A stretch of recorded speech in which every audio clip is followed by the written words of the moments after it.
La realidad y el mundo real es mucho más benevolente que el mundo mental. El mundo mental nos monta unas historias. El miedo tenemos que verlo no como un oponente, sino como un compañero imprescindible para crecer. Cuando una persona siente miedo es porque está tocando los límites de su zona de confort. Esa es la llamada para crecer. Toda la magia está fuera de la zona de confort. Cuando se estudia la neurociencia afectiva se ve que una persona, por ejemplo, que haya perdido el ánimo, que esté desilusionada, que esté desesperanzada, que se sienta impotente, no tiene el mismo riego cerebral que una persona que se sienta con ilusión, que se sienta con ánimo y se sienta con ganas. Las zonas más anteriores del cerebro, lo que se llaman áreas prefrontales, que son esenciales en el mantenimiento de la atención, en la memoria, en el aprendizaje y en la creatividad, son muy dependientes del estado emocional. Por eso una persona entusiasmada, con un proyecto, ilusionada, que se siente a gusto, acompañada de gente que cree en ella, etcétera, etcétera, es una persona mucho más inteligente, mucho más creativa y mucho más emprendedora. La misma persona, si le cae el ánimo, si se siente incapaz, etcétera, no importa si es capaz o no, no ejercitará esas capacidades porque las tiene abolidas. El cuidado del ánimo es clave. La razón por la que nos ponemos nerviosos la mayor parte de las veces no es por el hecho en sí, sino por la historia que nos estamos contando acerca del hecho. Hay varias cosas que sabemos que ayudan a reducir ese estado de ruido, vamos a llamarlo ruido mental, es decir, ese nerviosismo como consecuencia de ruido mental. En primer lugar es hacer ejercicio físico. El ejercicio físico por sí solo tiene la capacidad de reducir el ruido mental. En segundo lugar, poderlo hablar con alguien de confianza, poder hablar el sentir, poder contar el sentir. Y a veces, si no tienes a nadie, escribe lo que te preocupa, pero en un papel tan pequeño que casi no lo puedas ver. Porque el cerebro está interpretando que si puedes poner el problema en un tamaño tan pequeño es que el problema no es tan grande. La siguiente cosa que te diría es que se entrenen en una cosa que cada vez tiene más difusión, que es todo lo que es los estados contemplativos de la conciencia, que no es más, o mindfulness, que lo único que significa es que se entrene en prestar atención a las cosas que son reales, como su respiración, como las sensaciones del cuerpo, porque el otro es mental. Entonces, cuando la narrativa no recibe la misma atención, empieza a tener menos impacto. Y hay una cosa que es clave en el adiestramiento, y yo he visto su tremenda eficacia, que es acostumbrarte a traer la atención al aquí y a la ahora. Y una cosa que procuro entrenar todo lo que puedo es cuando veo que me estoy lamentando de algo del pasado, inmediatamente vengo al presente. Cuando se habla tanto del aquí y el ahora, parece que tiene una connotación metafísica o filosófica. No es así, es tremendamente práctica. Cuando tú estás aquí y ahora, la mente no tiene la capacidad de meter tanto ruido. Lo que genera nervios es la mente. Es un entrenamiento, porque hay que ir en contra de un condicionamiento mental previo. El tema es ¿cuánto nos va a costar? Yo no creo que esa es la pregunta es hasta dónde nos puede llevar. Nuestra mente está agitada. Y como está agitada, no vemos nuestro potencial, ni tampoco vemos aquello que nos está lastrando. Cuando conseguimos que esa mente se serene, empezamos a ver cosas en nosotros y a experimentar sensaciones y a experimentar realmente descubrimientos, revelaciones en el sentido de cosas que estaban veladas y se ven, que tienen un poder transformador en la vida. Y también empiezas a ver aquellas cosas que no habías visto de ti y que realmente te están haciendo la vida difícil. Mindfulness es un ejercicio puro de la atención para serenar esa mente que por razones que todavía no conocemos está agitada. Y como está agitada, no podemos reconectar con nuestro potencial oculto, ni sabemos por qué tantas cosas que son pequeñas nos alteran de una manera tan grande. El mindfulness ya está descrito en la literatura india desde el Bhagavad Gita de hace 3.500 años, cuando Krishna le dice al príncipe Arjuna, la mente es difícil de manejar como el viento, y cuando el príncipe Gautama Siddhartha descubre que el dolor es parte de la vida, pero el sufrimiento lo genera este movimiento de la mente. y que la forma de combatir ese sufrimiento es estabilizar la atención, alejándola de esa narrativa, de esa rumiación constante, de ese ruido que nos impide reconectar con lo que somos. Detrás de muchísimas enfermedades, por no decir de todas, hay un factor que puede pesar más o menos y que es la ansiedad. La ansiedad es generada por el ruido mental. El tubo digestivo controla el 80% del sistema de defensa del cuerpo. El tubo digestivo sustituye otro cerebro, complejísimo, con 500 millones de neuronas. Cuando una persona está súper-tensa, cuando una persona está llena de ansiedad, empieza a producirse el paso de sustancias nocivas desde la luz del intestino delgado y a veces del colon a la sangre, y pueden dar lugar a procesos inflamatorios generalizados que ya se están empezando a relacionar como uno de los factores, uno solo, que podría tener su conexión con el Alzheimer, por ejemplo. Hace más difícil el control de la glucosa. Es alucinante. Entonces, cómo el mundo emocional, perturbado por una mente agitada, acaba afectando todo el cuerpo. Y también nos ayuda a darnos cuenta de la jaula de grillos que tenemos en la cabeza. Y que el simple hecho de parar eso hace que el organismo, que tiene una capacidad natural de recuperación, pueda recuperarse. No hay nada mágico aquí. Bueno, sí hay mágico. Que la vida es mágica. Eso es lo que hay de mágico. Pero a veces estos diálogos que tenemos bloquean la magia, no porque la anulen, sino porque no la dejan florecer. El problema nuestro no es que nos vamos a morir, es que no sabemos cómo vivir. En los momentos donde ya esta existencia nuestra se acaba y una persona mira hacia atrás, uno se da cuenta de la cantidad de cosas que podía haber hecho y no hizo. Yo creo que todo ser humano tiene música. Lo que pasa es que está acostumbrado no a oír su música, sino a oír su ruido. No tiene nada que ver el ruido con la música. Si todas las notas fueran pegadas una detrás de otra, no tendríamos música, tendríamos ruido. Lo que hace que tengamos música es que haya espacios de silencio. Son esos espacios donde no hay ninguna nota los que permiten que en vez de ruido haya música. Esta vida, yo creo que el tiempo que la vivamos es una vida para vivirla con intensidad, con dificultades, con desafíos, que nos enfoquemos en lo que realmente es relevante. Que cuando llegue el final de nuestra vida, digamos como Neruda, confieso que he vivido. Que podamos decir, confieso que he vivido la vida y no que la he visto pasar. Y esa toma de conciencia, esa reflexión es lo que creo que nos puede ayudar sencillamente a que la música emerja, porque el ser humano está llamado a eso, a hacer sonar su música. O sea, todos tenemos una música y es una música preciosa, todas diferentes, todas complementarias. Eso es lo que quiero decir, que no nos conformemos con vivir una vida de ruido, sino que vayamos encontrando esa música a base de enfocarnos en las prioridades, para que al final de nuestra vida podamos decir, como decía Neruda, confieso que he vivido. Yo creo que los seres humanos tropezamos 100 veces sobre la misma piedra por falta de humildad. La humildad es para mí la virtud más grande que existe porque es para una persona probablemente la más difícil de vivir plenamente, que no es la modestia, no es ser una persona así apocada, es la humildad de corazón.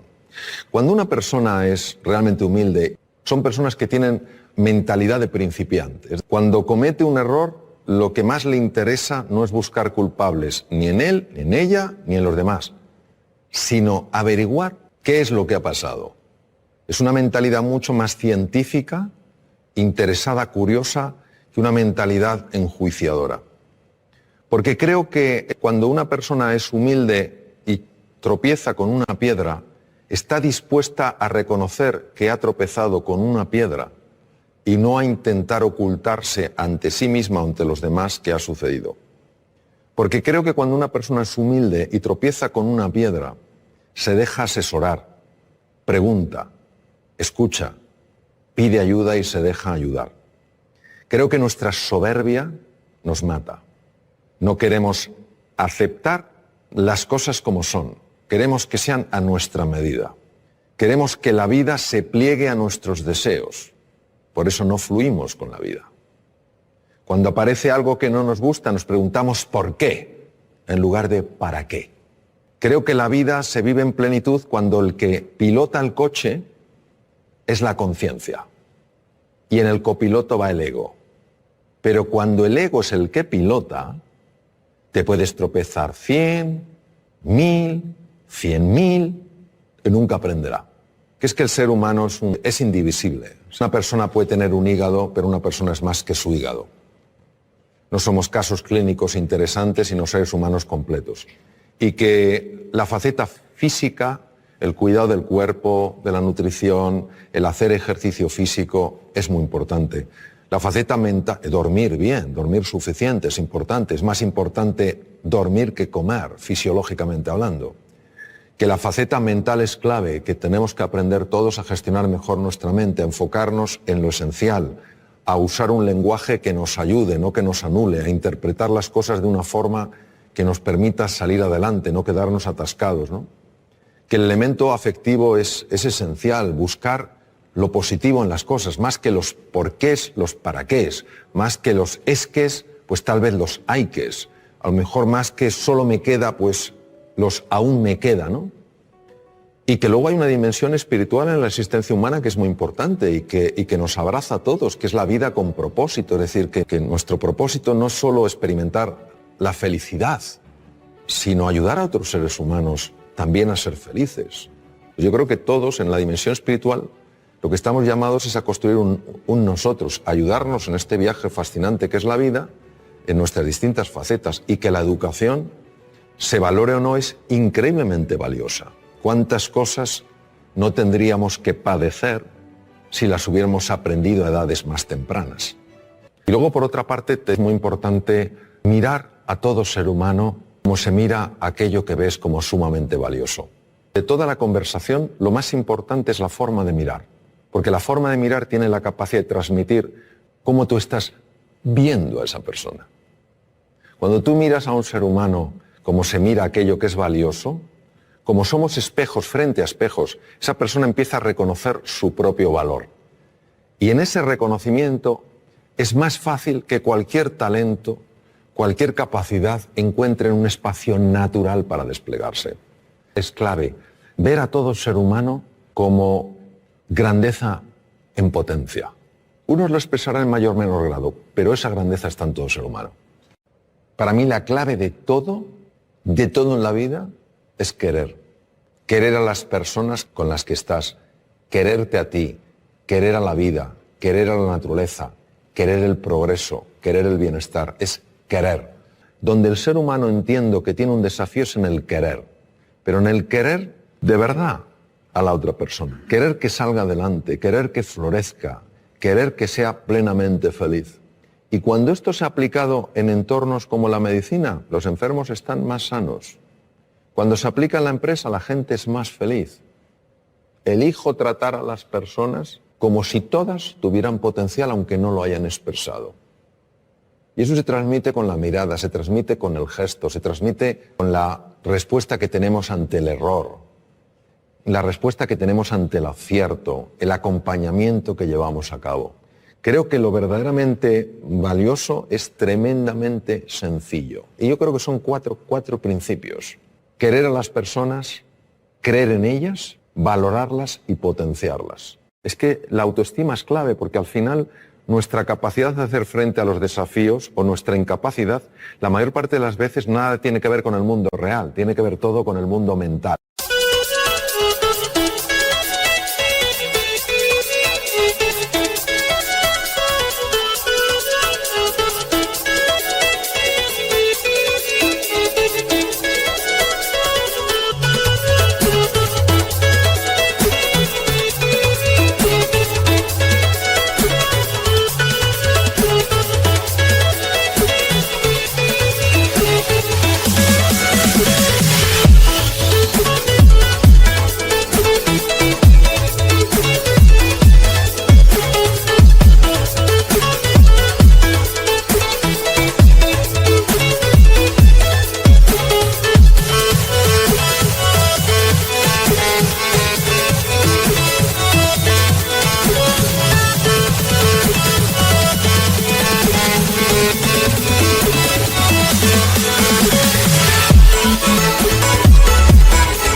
personas muchas veces no cambiamos no porque no se pueda cambiar, sino porque no estamos dispuestos a hacer lo que hay que hacer para cambiar.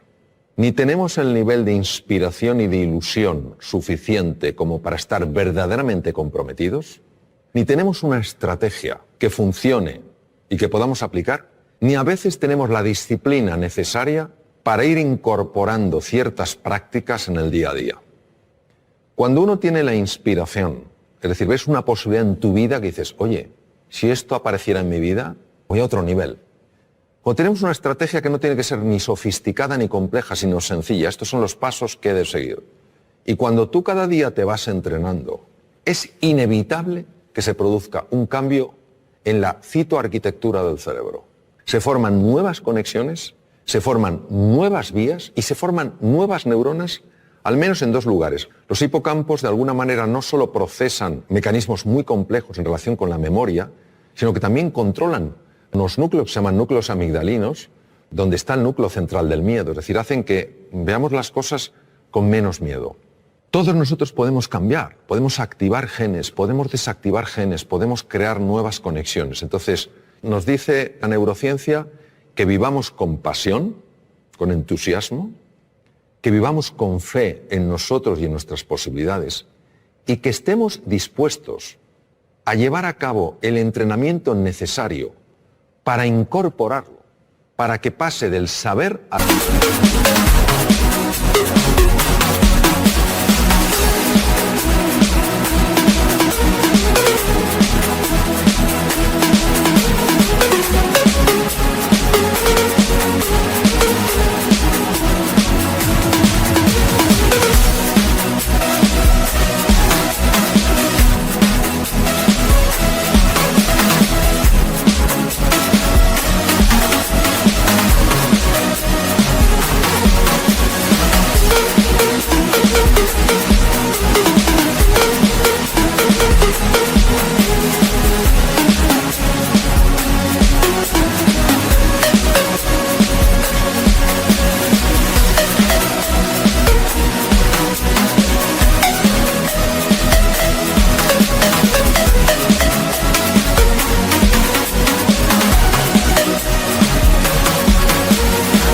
saber hacer.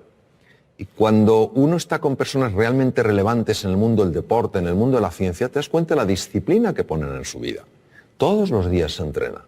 Y eso es una maravillosa oportunidad porque quiere decir que nuestro pasado no tiene por qué predecir nuestro futuro. Si una persona quiere cambiar cómo ha vivido hasta ahora, lo puede hacer. Ahora necesita estos ingredientes.